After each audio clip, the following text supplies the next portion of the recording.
you.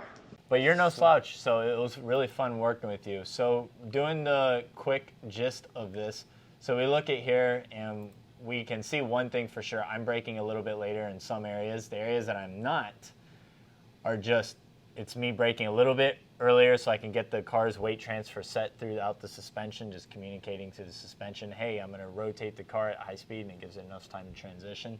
So therefore able to carry more, just a higher minimum mile an hour around at and around the apex. So we look over here at the bottom down here at mile an hour. So I'm in the red, you're in the white, by the way. Yep. So 10 mile an hour difference. Yeah, which was a huge takeaway. When we came off the track and I looked at the data, and the first thing I said, we didn't talk about it earlier, except that we were able to tell right away. One of the big things that I was doing that I could have done better was my initial brake pressure was opposite. I was kind of like slowly going into the brake zone and then heavy on the brakes and turning in, versus the opposite, which was heavy on the brakes and then letting up. And we can see that right here, in. for example, like at turn 3, right where the mouse is right now. Yeah. So we actually look over here. So me being the red, it's my peak is earlier on. Right. And then it goes down versus it gets progressive. Right. So I would call this a street car brake trace. Same thing here in turn 7 here. Yep. And we look over here at turn, so there's 17, 16, it's like that. 15, it's a little bit like that. So kind of like with the competitive attitude where it's like, why are we here? So I kind of applied the same thing with just brake traces, throttle traces, where if you could reach a max amount of input, whatever it would be, steering wheel inputs or brake traces, you might as well do it all right in the beginning. Take care of what you're there to take care of business, get the car slowed down, so condense the amount of time you spend doing that, so that way you can move on with your life and get to your turn in and get back to the apex and get back to throttle. So so on the brake trace, as you can see, so rolling more speed seems to be a common theme as we look down here. So turn 1, turn 5, we're pretty similar for the most part. Actually, turn 5 is here, turn 3. Turn 5, though, we look at this huge discrepancy as well. 2 mile an hour, which then, you know what, your torque curve actually, your car doesn't have a lot of engine, so for whatever your competition says about you, is your motor is flatlined super early. Yeah, 296 horsepower and with as well as your car handles, it kind of stinks because as soon as you get out of turn and you max out the torque curve, you're like, we're at 300 horsepower, I think. At 3,500 RPMs, we're at max power. So and you feel it when driving your car. It's like, oh my gosh, this is amazing, this handling. And then cars start driving by and pulling away, and you're like, I'll see in a little bit. We had a radical pass us on the track, for example. It's crazy. It was super annoying. It was. He was super fast, straight line. We had a lot of drag racing going on, and he'd just throw out a parachute in every freaking turn. It's horrible. And it really messed us up because I started anticipating him being in my way in the turn, so then I would start to slow up early, which, destroys your brakes. Anyways, It was a fun time. Your car does handle amazingly, but the engine, I do wish it had more horsepower. But that's a common issue that most racers have. Yeah. And then go ahead. We can turn it up if we go to another class. One of the things I had talked about, not this past weekend, but the weekend before, was whether I was going to stay in TT3 or bump up to TT2 or TT1 even. The car can do it. We have the motor to do it. It's just that I felt that as to round my abilities out, and it could be that we jump into TT2 and my driving style could be completely different because the dynamic of the car is completely different, carrying a lot more and speed. that might be where I've plateaued. But when I jumped to TT3 and now I've never driven, I can say, well, let me rephrase that. My Mustang was only 260 horsepower, but I think it would have been a TT4 car, But I've not driven this car at this low of a horsepower level, so I was really down on myself because I was like, I could have done better. We won, but I could have done better. I should have been faster. I should have been faster. And I was like, I don't know if I want to be in TT3. And then I was like, you know what, Bruce? No, you do. You need to learn to drive the car down here. Master the class Yeah. first before moving And then don't get frustrated and just throwing the towel. Like, yeah, right. So that's what I decided to do, and that's why I'll stick it out for the year. And then Without getting too into it, though, I think you're on the right track. And then also, so obviously turn 5 mile an hour, minimum difference 2 mile an hour, it usually gets exponentially greater as you go down straightaways. Braking also later in some turns, right? So I forgot, going back to, let's see. Okay, so over here was, I think, a lap where I had traffic probably. Probably, yeah, because there was a couple, I think we ran into some. Yeah, because I remember when we were at the track. Yeah, we never got clean laps. Like, none of us, yeah. We always had, like, maybe the first half of the lap was good, and then the second half wasn't good, and then right. Yeah, I remember I was able to brake a little bit later than you in 1 and 17. Obviously, it's not. It's showing the exact opposite, so it leads me to believe that there's probably traffic or something going on here. But regardless, just look at just how much earlier I braked. But regardless, so turn 16 was your biggest discrepancy in turn 1. Turn 3, you actually don't do too bad. Debatably traffic, because we look at our throttle traces, we're not just full throttle until we get to 5, so it could have been traffic for both of us, it looks like. Turn, let's see, so turn 7, 13, no, there's 13 right there. So right there, mile an hour, again, we go to that, and then knowing our brake traces, we look at this, look at that brake trace difference right here. So not only is it like streetcar-esque where you get more and more and more so, right. I get it done probably a little bit earlier and a lot less, so therefore my mile an hour is... The exit mile an hour right is there, a lot, look at that. a lot more, yeah. Huge discrepancy. And then same thing, way over here. So Bishop's obviously, so braking a little bit later, your car's handling was amazing. So this time we flip-flop on brake trace, where you go to the harder initial and I kind of just flow it in, kind of like turn 5. Yeah. It's a momentum turn. It's a combination turn. So what is there to gain through this like hard stab of the brake versus just ease it in, trail brake throughout the turn? Mile an hour wise, we look over here. Look at that. Overslowed look at that. Yeah, way overslowed. So that's all it was. And then 16 was, looks like the biggest here, right? So we look again at the mile an hour thing. Look at that. As soon as we both get to the brakes, right here, just a little too much. And the same theme as turn 15, a little too much, right? And then the mile an hour.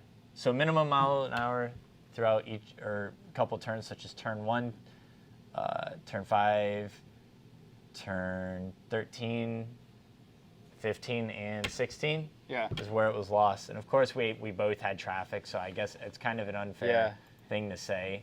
But yeah, that's where you get the speed difference, which is impressive because even in traffic, most people usually don't get within 3 seconds of me, so this is awesome for you. This is also my slow lap. A 20.2, nice. So boom, we go to that.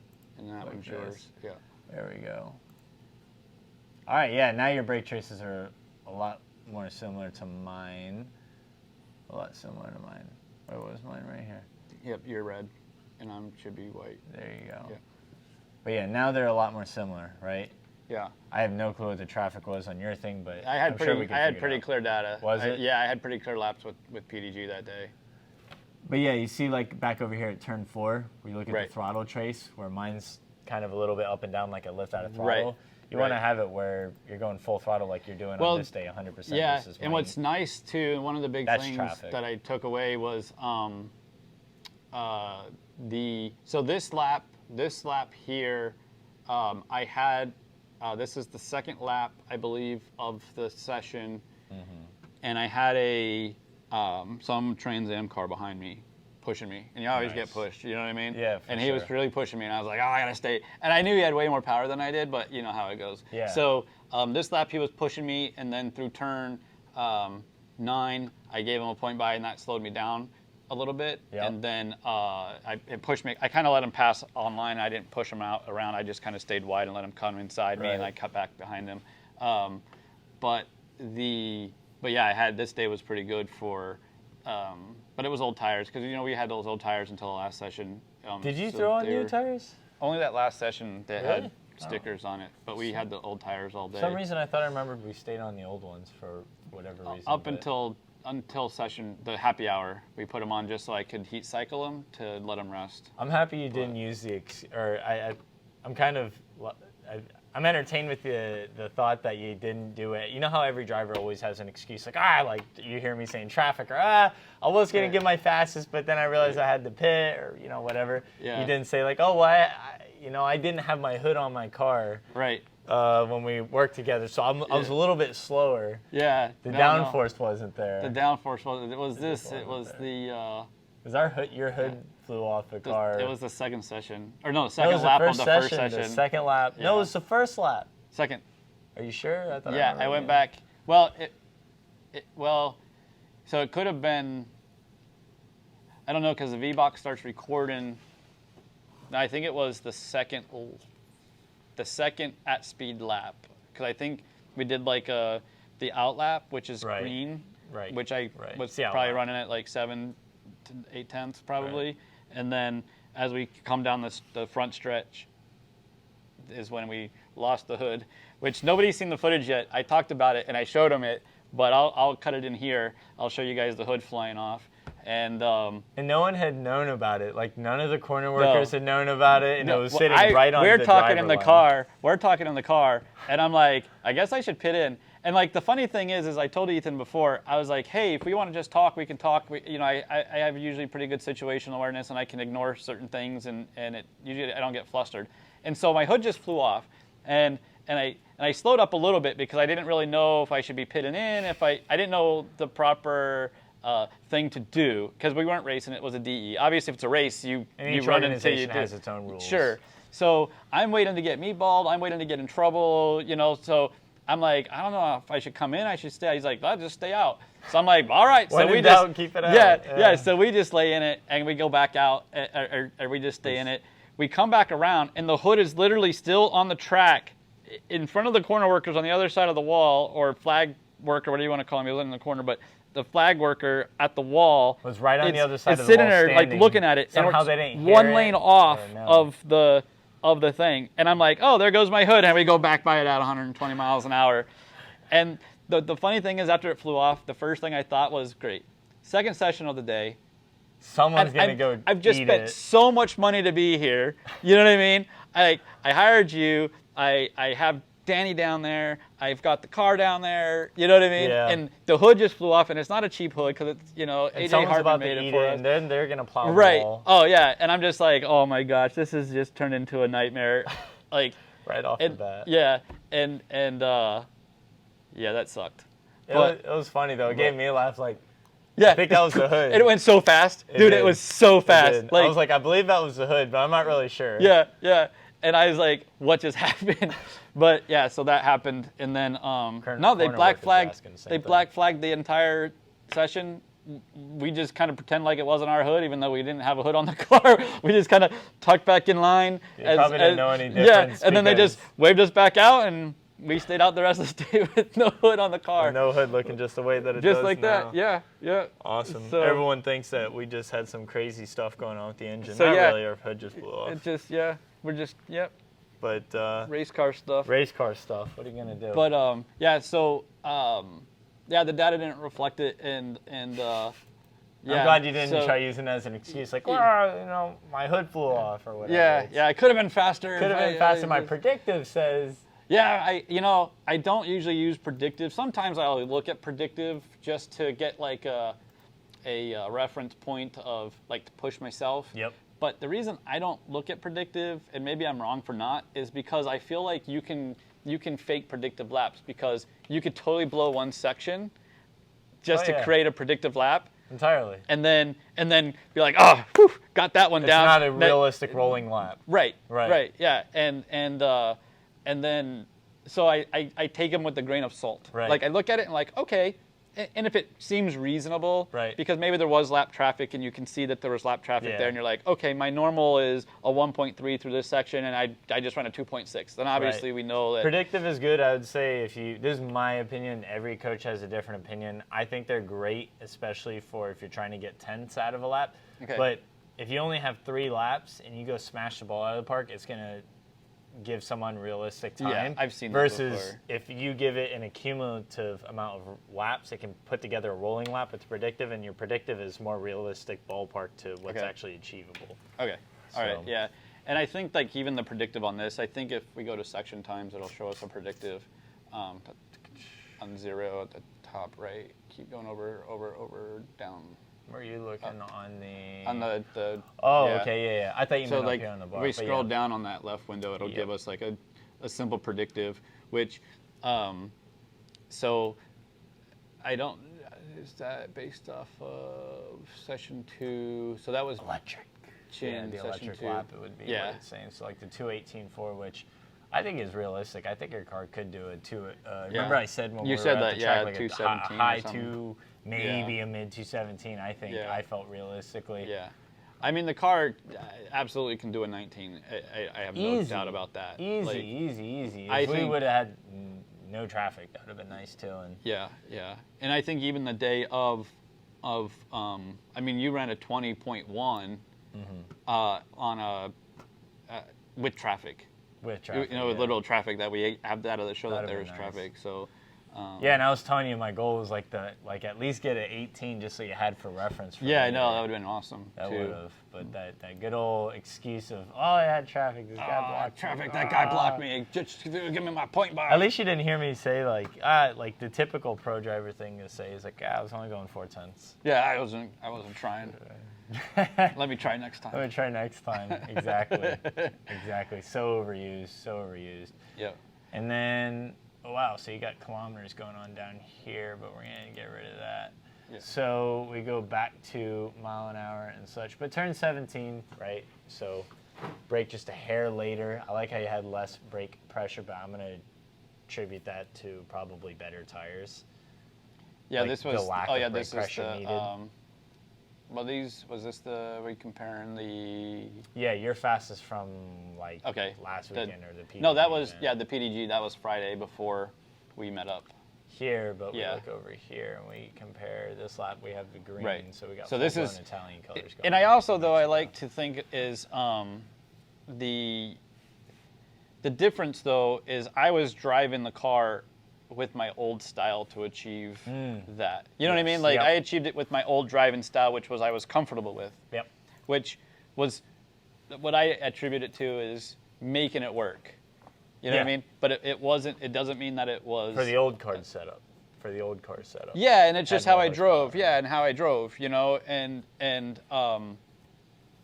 but it wasn't as efficient as what it should have been. So Right. so yeah, that was maybe a quote impressive lap that I made it work and pulled it together to make it work. Right. But if I start driving appropriately, it just means it's going to be so much faster Yeah, and so certainly. much better. You know what I mean? Like, I Absolutely. think that's how I look at it a little bit. So sure. so though yeah, it was slower when you were coaching me. That's because we are now You're also trying to retraining my muscle yeah, memory to exactly. do different things. Yeah. And really drilling in like, okay, you need to brake here, not here, and you need to, you know, versus where I was reverse trail braking. Yeah, you were. You were reverse, way outbrake. You were outbraking yourself, literally. Yeah. So, but so I think that as I pull it all back together and start practicing the new technique, I think, or the proper technique, then it will. This will come Absolutely. back around, and that fast lap will be slow lap, and then And until like unless there are times where, actually I should say the most common scenario is while working with someone because they're getting a lot of new Sure. inputs that they're having to integrate into their driving style now moving forward. Meanwhile, they're listening to me chirping Yeah, in their ear. right. It's gonna be a little slower, but there are more times than not, 8 to 9 times out of 10, where it's not going to be until after we work with each other or the next day type scenario, Sure. where then all of a sudden you start clicks. seeing results because Yep. now they're playing with it on their own terms Yep. and applying the things that I would work with them on Yep. moving forward, as you were just saying. So, but that, data stuff. Yep. So obviously we did just a drawn out version of this data, but like when we were working with each other, we looked at it for like less than 5 minutes. Right. give We a could just summary, look and at then quick. head out We on can look at track. quick things, see what was going on, And see we're what just I was having doing. fun just talking about Yeah. this stuff. But yeah, data Yeah. stuff. It's great about these lines. They just make my job easier where I can literally Yeah, look at it within it's- 5 minutes, look back Yeah, and say, it's hey, quick and easy. it's quick and easy. So, And then the other thing that my big takeaway was, which I can't do, is because of the surgery on my knee, is I can't left foot brake. Well, I could probably left foot brake. I don't trust that my knee's going to be there strong enough to stop the car. right. You know what I mean? When I need it to be there, and I don't need to go off and turn 10 like we did when I decided to. Oh yeah, to that's right. heel You were toe. on the gas and brake at the same time. You're And I like, was like, "There's no it won't brakes." stop, it won't Well, stop. And I'm just like, well. And then he's like, you're just making an excuse. I'm like, no, it wouldn't stop. It wouldn't stop. And then we come back and look at the data, and you can just see brake pressure and throttle, like Like, this is the same 70% time. throttle, and it was, I guess, my right And the first foot. thing we Yeah. do is I just look at you, Yeah.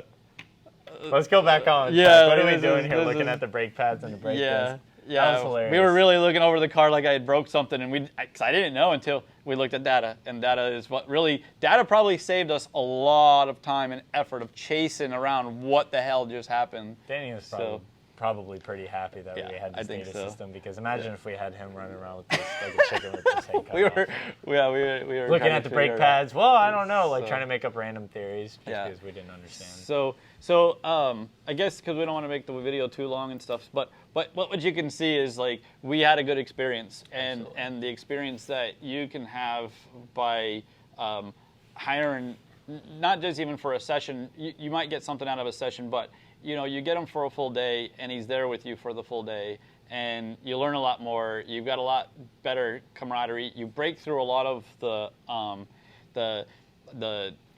norming and forming stages of any initial interaction with a person. You kind of you break the ice. Your first session out, you're kind of feeling each other out, figuring what's going on. You do your next session, by after lunch, now you guys are bros and you're talking and you're able to get past things. And so one sessions here and there just to kind of pick something up, maybe it's helpful for you. That's like just enough to get addicted, but not Yeah, enough to yeah. really learn and retain. Yeah, but I recommend hiring him for a full day if you do decide to hire Ethan or a coach in general, other than just being instructed during a DE event. But getting a pro coach, preferably Ethan, because he will travel if he needs to, and he'll be with Chin here at Sebring and All the whatnot. other tracks on the East Coast. Yeah, and all the other tracks. So give him a shout, and if you have any questions, shoot them below. He can either answer them, or I can vet them to him, or you can email him direct, or I can answer them,